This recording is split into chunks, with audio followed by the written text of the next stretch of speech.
మార్చి నెల 16వ తారీఖు నుండి 31వ తారీఖు వరకు పుట్టినటువంటి వారందరికీ ముందస్తుగా జన్మదిన శుభాకాంక్షలు.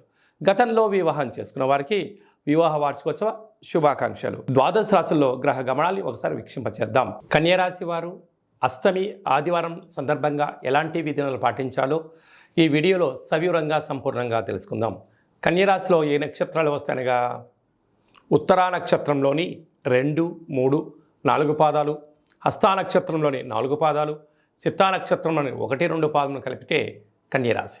చాలామందికి పుట్టినటువంటి కాల సమయంలో డేటా ఆఫ్ బర్త్లో లేనటువంటి కారణం వలన పేరు యొక్క మొదటి అక్షరాన్ని అనుసరిస్తూ ఆ రాశిని తెలుసుకునే ప్రయత్నం అవుతుంది.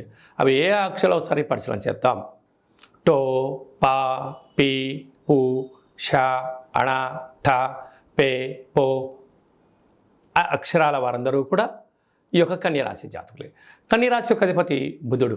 రాశిలోనే కేతు సంచార స్థితి, 6వ స్థానంలో కుజుడు శుక్రుడు శని సంచార స్థితి, 7వ స్థానంలో రవి బుధ సంచార స్థితి మరియు రాహు సంచార స్థితి, అష్టమంలో గురు సంచార స్థితి ఉన్నప్పుడు వృత్తులలో, ఉద్యోగాల్లో, వ్యాపారంలో అన్నింటా విజయానికి చాలా మంచి కాలము అని చెప్పి గమనించగలగాలి.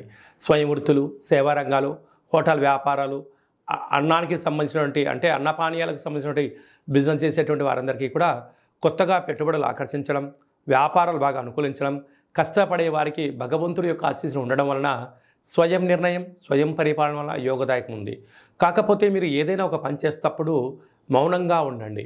ఎదుటి వ్యక్తులకు మీ గురించి ముందే చెప్పేసుకుంటూ మీ యొక్క విజయ రహస్యాన్ని చెప్పడం వలన మీకన్నా వాళ్ళు ముందులో వెళ్ళి మిమ్మల్ని ఆ విజయానికి దూరం చేసే పరిస్థితి చాలా అధికంగా ఉంటుంది.